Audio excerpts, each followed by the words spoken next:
Hello everyone and welcome to my channel. This video will teach you how to play the basics of the violin in 25 bite-sized lessons.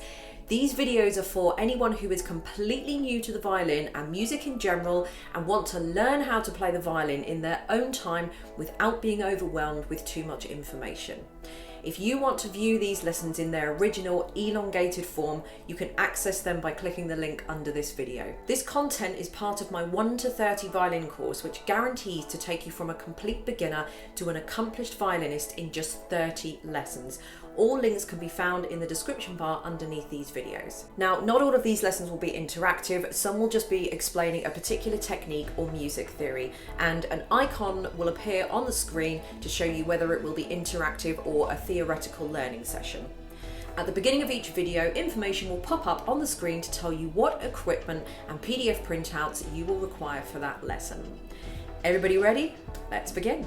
Okay, now the first thing we need to do when we hold the bow is that we need to locate the little bit of wood that we have between the frog here and the ferrule, or the leather wrapping. Some people might have a silver wrapping there, but what you should see as standard is a little kind of reveal of wood, maybe half a centimetre, something like that, and that is where we're going to start off putting our thumb. So our thumb is going to go into that little gap there, as you can kind of see here. Now, once our thumb has done that, what we're going to do is take our middle two fingers and we are going to wrap them all the way over the bow to almost to the point where our fingers are actually hanging over the edge. So if you can notice that my fingers are not up here, my fingers are not there, you can see that my fingers are actually a little bit further than the hair of the bow itself. So my fingers are actually poking down from the bow. So the next thing we want to do is our index finger. Now we can see that we've got our first knuckle on the index finger. So this knuckle here, so not the little bit just underneath your fingernail, but the middle knuckle in your index finger. What we're going to do now is we're going to place that on the silver part, or this part here that you have on the bow. So it's going to go in that knuckle there. Then what you will find is the little finger will be just above the bit where you wind up the hair to tighten it, and the little finger will just sit in there like that. Now there are various different types of bow grips. I do a combination, or I teach a combination between the Franco-Belgian bow grip and the Russian bow grip.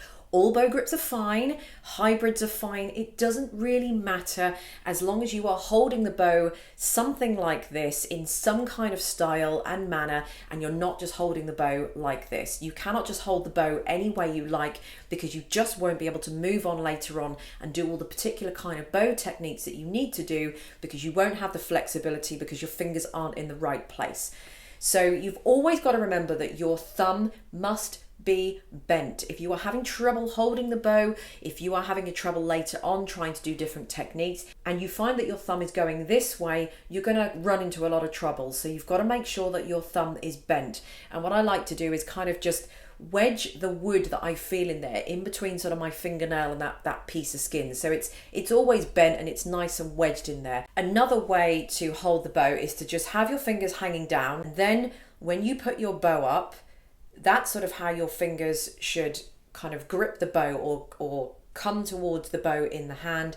What you will then do, I'm going to just place my thumb on the bow so that I can hold it. What I then do is tilt my hand, and then I just simply kind of just do a little bit of adjustment and then just grip, and that is my bow hold. If you are holding with the tips of your fingers, I wouldn't suggest doing that, because you're going to find that you're going to drop the bow hold, you're going to find that your fingers are just going to lock too much, you're going to find it very difficult. So the main issues I find with people that have problems with their bow hold is that they're too upright, so their little finger just doesn't know what it's doing, it's locking all the time, it's a real problem, or the little finger is bending that way. But also I find that people can't move their bow, or their hand is so stiff that they're moving their bow in one whole movement because they're trying to put all the weight of the bow on the fingertips. So no one part of the hand should feel like it's taking more weight than the other. Every finger or every part of the hand is doing its single job. So if I take my little finger away, I can still hold the bow, but when I have the little finger, it just brings back that balance. If I take my index finger away, no problem. These are carrying the weight a little bit more. I don't like it. It's a bit tricky, but no problem. If I take the middle finger away, fine. If I take the ring finger away, that's also fine. I just can't take the thumb away, obviously, because I'm going to drop the bow. If you want to hold it a completely different way, that's absolutely fine.